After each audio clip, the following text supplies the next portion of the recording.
Ito ang camera. Tapos, Ho! Sino ka?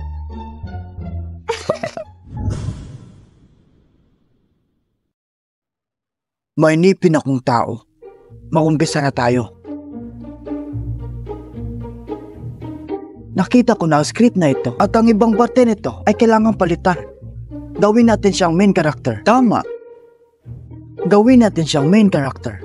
direct, gawin siyang main character? Ano naman ang tungkol sa noble concert na ginagampanan ko? Ikaw ay magiging supporting character. Hindi pwede! Hindi pwedeng ganun!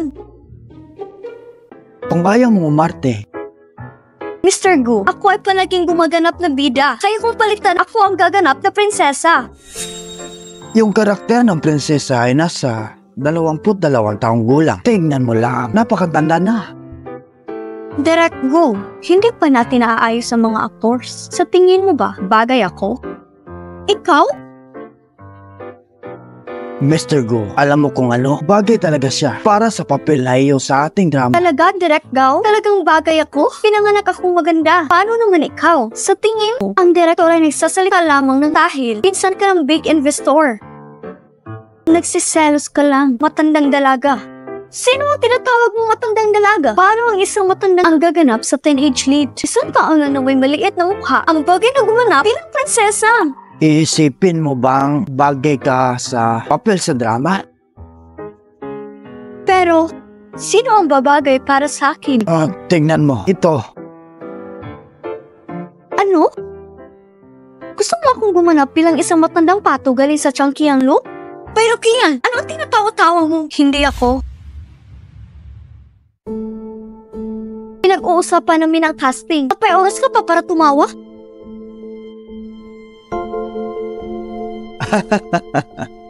Direktor, bakit hindi niyo siya hayaang sumubok? Sumubok para sino? Ang prinsesa. Susubukan niya ang role? Nagbibiro ka ba? Isa lang siyang assistant, hindi isang actress. Hindi ka rin naman actress. Ikaw gusto mo maging isang matandang gansa? Hindi. Sino gusto maging matandang gansa? Mr. Gu, kahit sino ay gaganap sa papel sa drama. Ang maliit na assistant na to ay gusto maging bida. Kayo ba ang direktor? O ako ang direktor?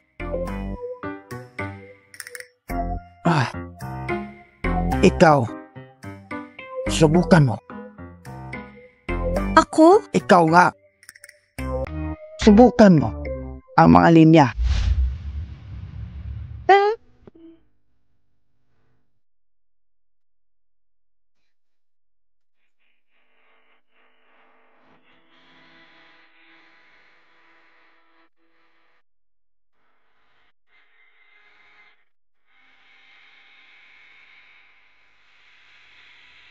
Sige, magsimula na tayo. Teka lang. Ang eksenang to ay nangangailangan ng 2 tao. Tutulungan ko si Rukia na umarte. Ikaw ang bidang lalaki sa istoryang to. Ako ang iniral. Director Gao, sa tingin niyo po bagay sa akin? Mr. Go, ang imahin niya, walang problema. Siyempre, pag-iinsayuan ko ang eksenang to kasama si Rukian. Mr. Yi, hindi ka magiging madamot at tatanggi? Sige na. Sige ka. Huwag kang matakot. Poprotektahan kita.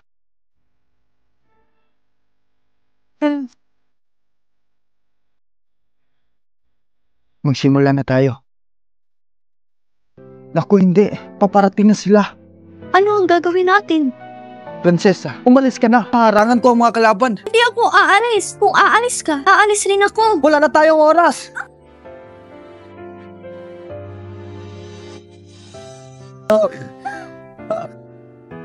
Prinsesa, sa buhay na to, para makilala ang isang taong tulad mo, walang pagsisisi.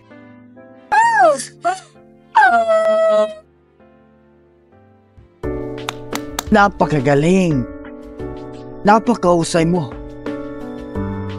Hindi ako makapaniwala na ang Gu Corporation ay napakatalentado.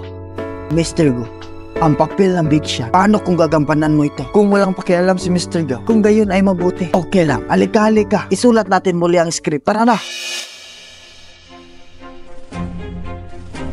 Alamin Alamin mo si Director Gao kung tatanggapin ang pabor ni Junyan. Ano ang ibig mong sabihin? Kung gagastos ka ulit ng pera kasama ang taong mahal mo at kung kalapit sa kanya, gagawin ko rin yun.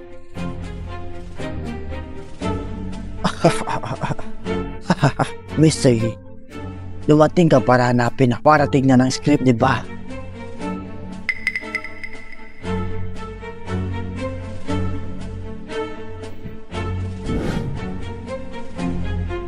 Ay, Mr. Yi, sabihin mo ang gusto mong sabihin. Bakit kakaiba ang mga kinikilos mo? Sabihin mo sa akin. Sana hindi mo binigay kay Junyan ang maraming linya. Huwag mo siyang hayaan na nasa paligid ni Rokyan. Okay. Mr. Yi, nagsiselos ka? Paano kung ganito? Ibibigay ko sa iyo ang lahat ng sahod ko. Akala mo, kinuha ko ang pera ni Junyan? Kung hindi, nauumaling ka kay Junyan? Sabi ko sa iyo, ito'y talento. Talento sa pag-aarte. Nakita mo ang eksena, di ba? Akalain mo, parang naranasan niya lahat ito. Ang bawat galaw niya ay parang isang sinaunang tao. Talento sa pag-aarte yan. Maaari kang matuto mamaya, maliban kung ikaw ay galing sa sinaunang tao. Bye, Rokyan.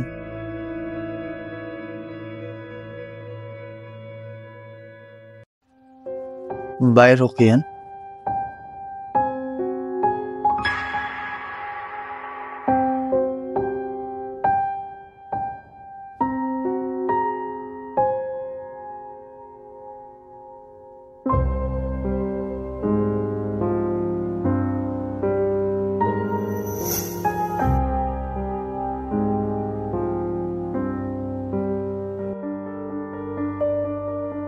Sister Feifei, aalis ka ba talaga? Ikaw ay mananatili at magiging supporting actress. Ngunit yun ay maituturing na paglabag ng kontrata. Kailangan ko pa ba yung pera ng parusa sa kontrata?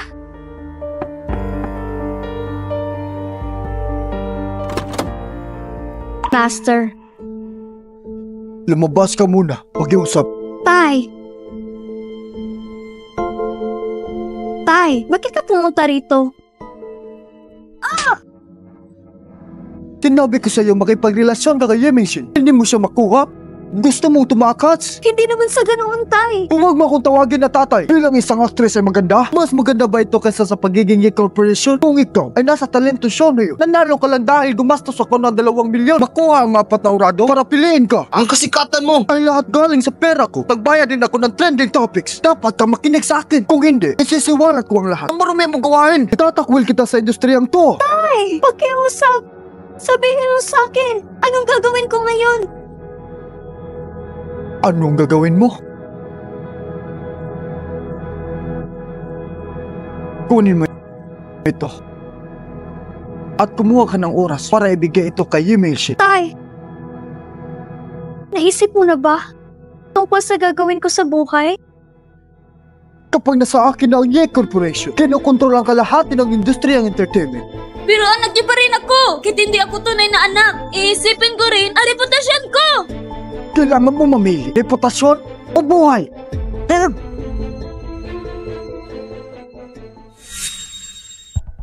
Lahat ay nagsumikap. Bumili ng kape para sa atin si Sister Ye Feifei. Maraming salamat. Wow!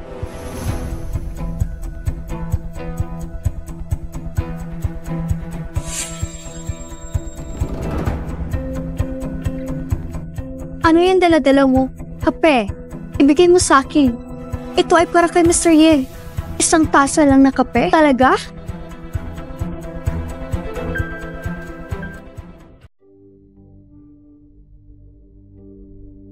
Pasok. Anong nangyari? Bumili ang direktor ng kape para sa atin. Maraming salamat. Ang pangalan mo ay Sis, tama ba? Ang sugat sa kamay mo, galing ba kay FSE? Hindi. Hindi siya. Kung sasaktan ka ulit, sabihin mo sa akin. Hindi ako makatiis pag ang tao ay binubuli ng ibang tao.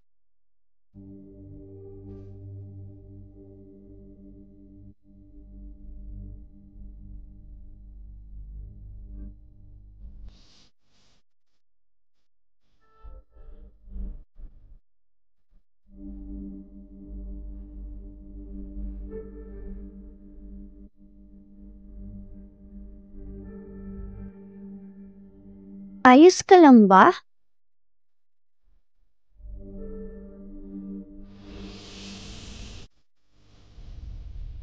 Winchell, Oo.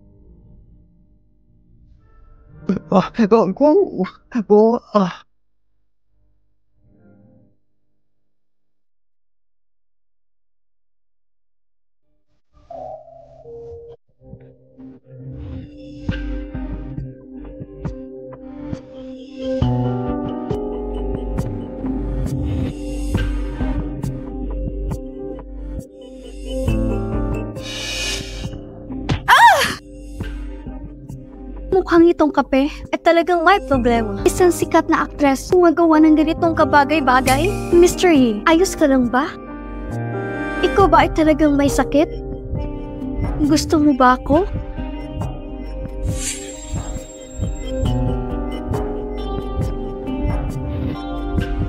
Huwag kang umalis. Ang moral siya, mas mabuti kung ako. Mr. Yi, gusto talaga kita.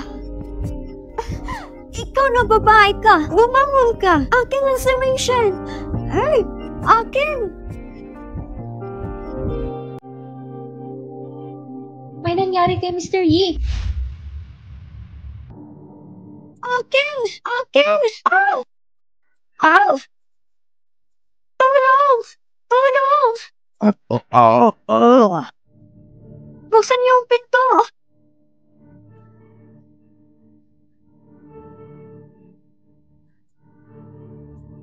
Kevin Jen, kumusta ka na? Lukiana, Kevin Jen, hindi ito gagana. maghintay ka. Maghintay ka. Dadalhin kita sa ospital. Hindi ko na kaya maghintay pa. Lukian, Kung ito ay hindi gagana, pumasok ka. hindi. Gumawa tayo ng kasunduan. Pero, mamamatay ka. Kevin Jen. Sa buong buhay ko, mananatili ka sa puso ko. Ang pusong to ay walang hangganan. Tumigil ka! Tumigil ka! Sister Rukian, nandito na ako! Dumating ka sa saktong oras.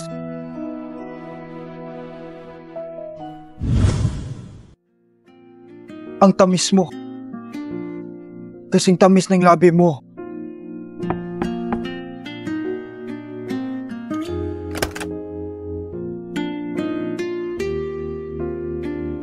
Patawad po, Mr. Yi. Nandito ako upang humingi ng tawad. Hindi ka ang mastermind. Hindi mo ito kasalanan.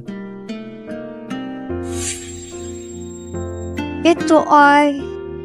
Ang USB flash drive ay mga ebidensyang nakuha ko sa mga nagdaang taon laban kay Fei. Bumili ng mga boots at nagbayad para sa top charts. Sisi, ikaw? Sister Rukian, nakapag-desisyon na ako. Hindi na ako sasama pa sa isang bruha. Kailanman, mabubuhay ako. Mr. Yi, napakabuti mong tao. Kung sakaling gusto mo maging aktor, pwede mo akong maging assistant na walang bayad. Sisi, maraming salamat sa iyong alok. Pero, Mr. Yi ay hindi na aarte kailanman. Ganun ba? Grabe naman yun. Mabuti, sana magkita ulit tayo. Paalam. Hindi naaarte? Sinabi ko ba yan? Bakit hindi na ako mag-iinarte? Makakakuha ka ng milyong premyong pera. Hindi ito tungkol sa pera. Alam mo ba, kung paano ako nag-alala araw-araw? Lahat ng problemang to ay dahil sa pag-arte. Alam mo ang sabi nila, masikat ka. Ang ordinaryong tao, huwag na nating isipin ang pagiging sikat. Ako lang, ang gusto ko, mabuhay na mapayapa, kasama ka. Sa ngayon, namimiss ko ang ating munting apartment. Pero, ang parusa ng kontrata ay 1,000,000? Ang premyong pera para sa boxing tournament, nagkataon lang ng 1,000,000. Gamitin ito para takpan to. Pasensya na. 1,000,000 lang para takpan to. Basta? Ikaw, bubong emperador, hindi mo talaga tinuturing na pera ang pera. Ang ibig kong sabihin ay, kung wala kang pera, pwede pang kumita ulit. Kaya mo bumalik at isang fashion model. Ang winter collection, malapit nang lumabas. Maaari kang magmodelo ng ilang down jackets, coat. Ngunit, huwag kang magmodelo ng kahit anong hayag. Hayaan mong pag-isipan ko. Mayroon akong kaklase na may-ari ng online shop. Pupuntakin ko sila.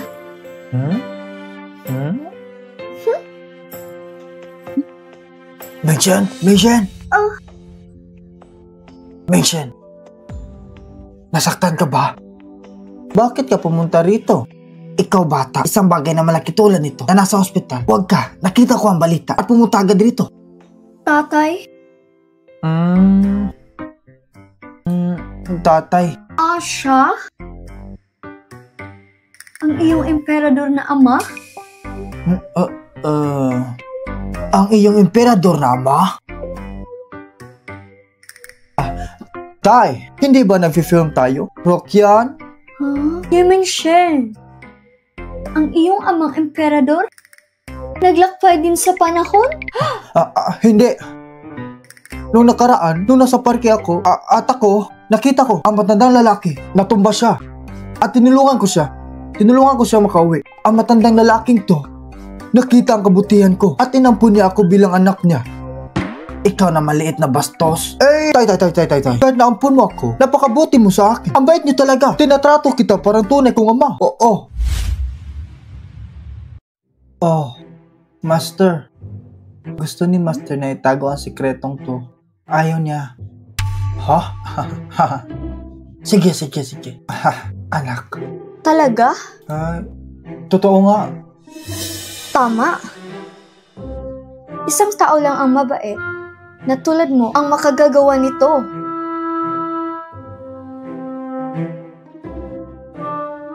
Tiyo, hello. Ako po si Bai Rokyan. Ikaw si Rokyan? Ikaw ang nabanggit na fiancé ni Ming-Shen? Tama? Ha? Tay. Tumatanda na ako. Master, umuwi na tayo.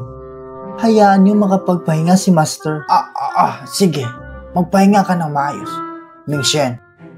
Rokyan, ang aming Ming-Shen na ang bahalang mag-alaga sa kanya. Binubola niyo ako. Sige, alagaan mo siyang mabuti. Maglakad po kayong mabuti. Bakit mo ako hinahawakan ng mahigpit? Sabihin mo sa akin. Sabihin sa kanila ang tungkol sa marriage certificate. Sinabi mo? Oo, itawan mo ako. Sinabi ko kung maglakas loob kang sabihin sa kanila. Tapos, wala akong sinabi. Talaga, hindi ko ginawa. kung hindi ka lang pasyente, hihilain ko ang dalawang tenga mo. Sa totoo lang, ang matandang yun ay parang pamilyar. Nakita ko siya sa isang magazine sa isang lugar. Hindi siya pwedeng maging big boss. Madalas siyang maglakad-lakad sa kapitbahayan. Marahil ay nakita mo siya. Tama, maraming matatanda sa ating lugar. Pero yung isa, tinawag siyang master. Parang pamilya rin. Parang yung delivery guy. Desidido siyang alagaan ang matanda. Posibleng gumagawa rin siya ng delivery work. Nursing workers? Sa mga araw na ito, magbigay ng ganyang magandang serbesyo. Sobrang kakaiba. Ikaw ba? Ay may tinatago sa akin? Talagang wala. Talagang wala? Talagang wala. Pinapangako ko. Bed number 2, mangyaring magbayad. Haharapin kita mamaya. Yang Master Yi. Diyos ko, dumating ka na. Nag-iinarte ka? Napakatigas. Kaya naman sabi ko, hindi ako bagay sa pag-arte. Umalis na si tatay. Ihahatid ng driver si Master sa bahay. Narinig ni Master ang balita at sobrang galit. Sabi niya siya na ang bahala sa problema sa kanyang sarili.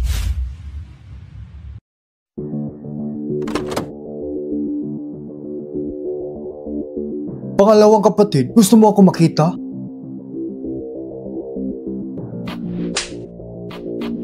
Pangalawang kapatid. Ikaw ay aking matandang kapatid, kaya parati ako nagbibigay. Pero hindi ibig sabihin na ako'y tanga. Ang pinakamahal mong anak, Ye-Fei-Fei, ay nagkaroon ng katapangan laban sa aking Ming-Shen. Hindi ko talaga alam tungkol dyan. Sino ako sa tingin mo? Ikaw ang tunay kong kapatid. Makinig ka sa akin. Una sa lahat, ako ang pinuno ng pamilyang Ye. Tapos, si Ming-Shen ang nag-iisa kong anak. Sino mang magtangka sa buhay niya, papatayin ko sila. Kahit sino pa sila. Naiintindihan mo ba? Naiintindihan ko. Simula sa araw na to, hindi mo na maaaring gamitin ang pera ng kumpanya para bumili para sa iyong anak mga trending topics o bumili ng boots. Kasama na ang susunod na 5 taon. Hindi mo gagamitin ang kahit na 1 sentimos ng pera ng kumpanya. Tawarin mo ako, pangalawang kapatid. Alam ko nagkamali ako. Huwag mo gawin to. Lumabas ka. Sapat na ang perang ninakaw mo sa pera ng kumpanya. Huwag mo nang isipin pa. Kung hindi, ipapa-freeze ko lahat ng mga asset mo. Ye-Fei? Yes, sir. Ilabas ang bisita. Yes, sir. Lumabas ka. Ye Hongjae, ako ang iyong nakakatandang kapatid. Naglakas loob kang tratuhin ako parang aso.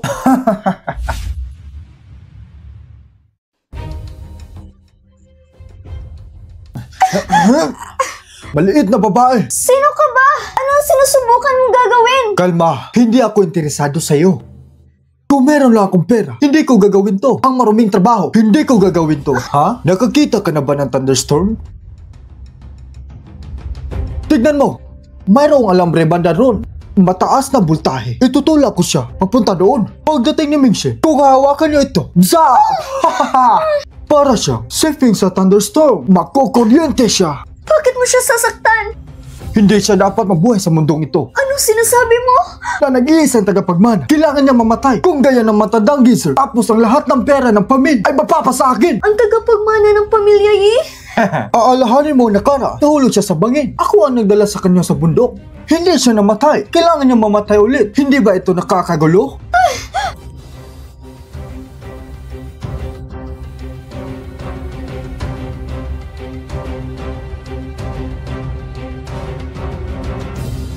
Hey, Rukian. Saan ka nang galing? Ye Ming-Shen. Ang nobya mo ay narito kasama ko. Kung ayaw mo siya mamatay, pumunta ka rito sa abandonadong bodega. Sino ka ba? Hoy! Hoy! Baliw ka. Hindi ko hahayaang isasaktan siya. Pinapaalahanan mo ako? Pagkawalan mo siya. Gusto mo iligtas siya? Pumunta ka rito.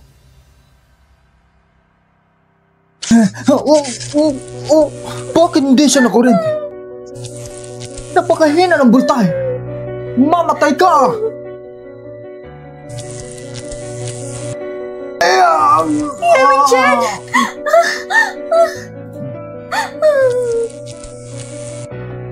Ming-Shen! Ayos ka lang ba? Rukian, hindi na ako abot.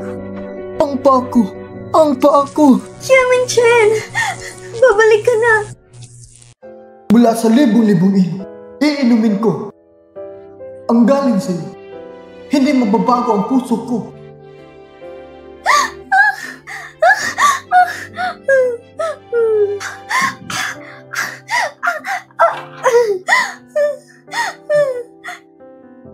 Estupidong emperador. Hindi ako alis. Hindi ako alis. Mr. Gu, si Rukian ay nakabalik na kasama si Mr. Yi. Ibinili niya sa akin ang tugos sa kontrata. Napakatagal na. At sa huli, ako pa rin ang lalaking bida. Sa tingin mo rin ba? Paano si Ye-Fei-Fei? Siya ay pinagbawalan na ng kaniyang ahensya. Hindi siya magiging nasa libangan pa. O tama, si Manager Fang. Tumawag siya kanina. Sinabi niya, gusto kaniyang makita. Hindi. Pinsan! Umalis ka! Pinsan! Pinsan! Bakit hindi mo ako kinikita? Umalis ka at hanapin mo ang iyong Ye Ming-Shen. Di ba gusto mong kasama siya matulog? Hindi! Makinig ka sa akin! Magpapaliwanag ako! Simula bukas, ililipat na kita sa ibang bansa. Aalis ka bukas na walang pahintulot ko. Ikaw ay hindi na makakabalik. Sa wakas, nakabalik na ako. Ha? Namimiss ko ang maliit na sofa. Tama! Lahat ng presidential suits mula sa kanila ang kasing komportable sa aming munting pugad. Nagugutom ka ba? Ipaghahanda kita ng pagkain. Hey, sandali. Maghintay ka. May itatanong ako sa'yo. Sabihin mo sa akin ang totoo. Magtanong ka. Nagkakatakot to. Naging, ikaw ba talaga ang tagapagmana ng pamilyang Ye? Nakita mo na ang balita. Wow! Itinago mo ito ng napakahusay. Ito ay ang Ye Corporation, isa sa pinakamayamang pamilya. Paano ka naging isang Ye? Napakahabang istorya. Sa bagay, ito, magagandang bagay ang nangyari sa mabubuting tao. Ibig bang sabihin, ako ang manugang ng pamilyang Ye ngayon?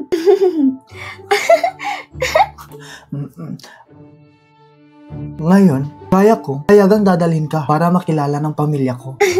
Teka. Hindi kasi Ye Ming Chen. Tama bang dayain ang matanda ng ganito? Huwag kang mag-aalala ng magandang oras para sabihin sa kanila, hindi ko sila pagsasamantalahan. Stupidong emperador. Mabuti. Sige, magpahinga ka sa bahay. Bibili ako ng mga pagkain. Maalikabok na ang bahay. Lilinisin ko ito pagbalik ko. Huwag kang mapag-isa. Sige, gagawin ko. Love.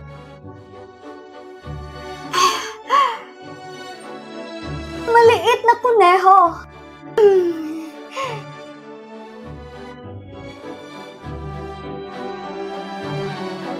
Nakalimutan mo ba ang iyong susi? Lola? Ang ginagawa niyo rito? Kung hindi ako dumating, mababaliw ka. Kian ka? Pinalaki kita. Pinayaran po ang iyong paaralan at pag-aaral. Pumunta ka sa shooter para magtrabaho. Gusto ko lang na mamuhay ka na mapayapa. Lola? Magaling ako. Sino ka ba? Matanda na ako. Hindi na ako tumitingin sa telepono. Nakikipag-away ka sa isang mga awit para sa isang lalaki. Kayong dalawa magkasama sa isang sili. Nasaan ang binata niyo? Palabasin mo siya. Nakabalik na ako. Ngayong gabi, kakain tayo. Ito ay... Lola, siya po ay si Ye Ming Chen. Ikaw ang lula ni Rukian? Hayaan niyo pong yumuko ang iyong manugang. Magalang ang binatang ito. Tumayo ka. Salamat, Lola. Hindi ko alam na darating kayo. Ang manugang niyo ay hindi nakapaghanda na maayos. Ang bastos ko ngayon, ang manugang niyo ay maghahanda ng pagkain. Maaring maghintay? Samahan mo si Lola. Marunong siya magluto. Ito ay pihira. Lola, gumagawa siya ng pagkain. Lalaki siya. Kailangan niya maging ambisyoso. Bakit siya nagsusuot ng apron buong araw? Ano ito? Lola, kumain na tayo. Huwag magsalita habang kumakain. Pakiusap, kumain muna.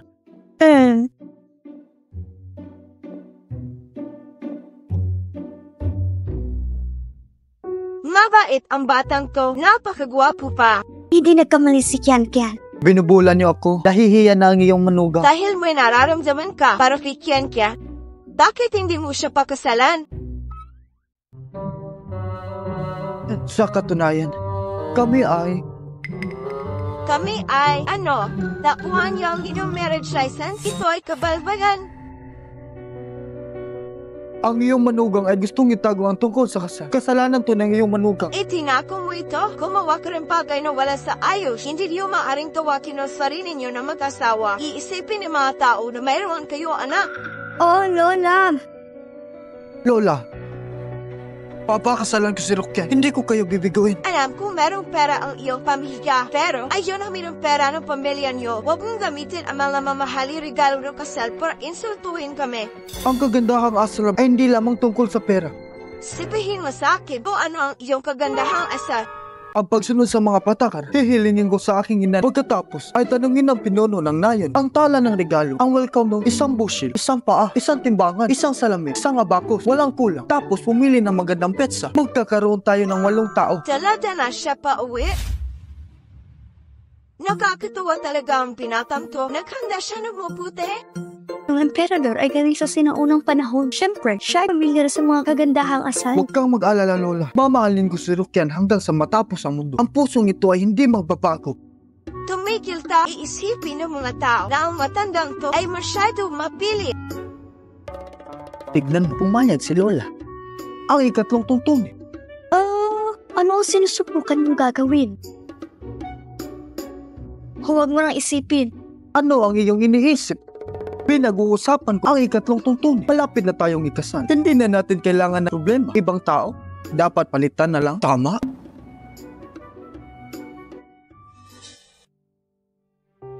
Rukia, talaga bang aalis ka?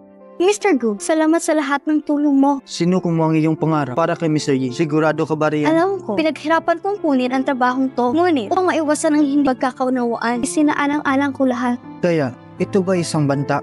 Oh, hindi. Hindi naman gaano kaseryoso. Kaya lang, siya talaga ay nagsiselos. Rokyan, dahil determinado ka na makapiling siya, alam mo ba ang tungkol sa nakaraan niya? Alam mo ba na si Yun Shin ay naglakbay ng panahon? Ano? Mr. Gu, kung wala na kayong iba pang kailangan, uuwi na ako.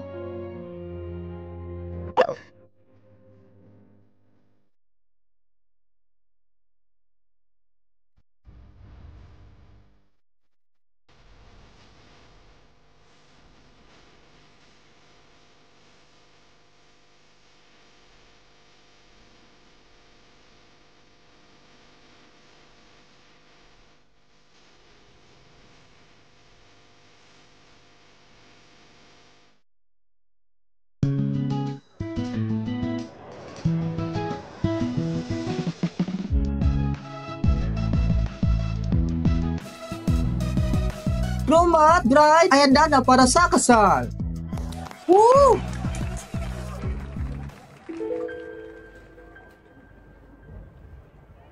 Maligayang kasal.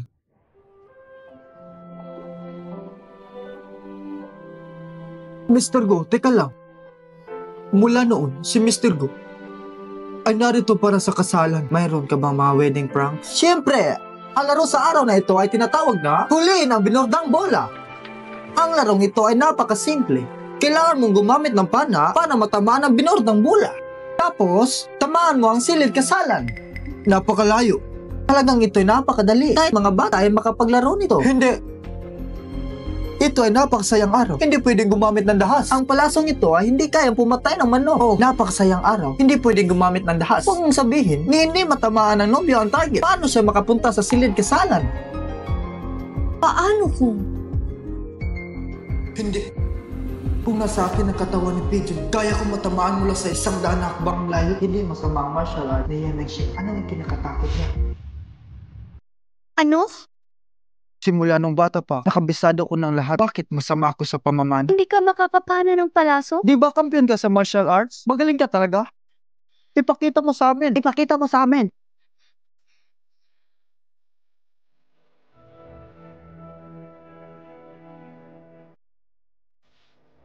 Groom! Bilis at tamaan mo.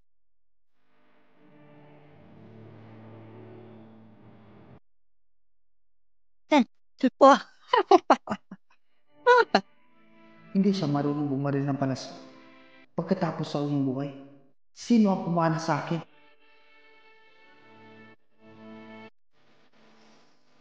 Ah? Hindi mo man lang ito matamaan? Paano ka makakapunta sa silid kasalan yan? Mr. Yi, hindi mo ba natutunan kung paano bumaril? Natutunan ko ito mula nung ako'y bata pa. Pero hindi ako biyasa. Kahit anong pilit ng guro, hindi pa rin ako natuto.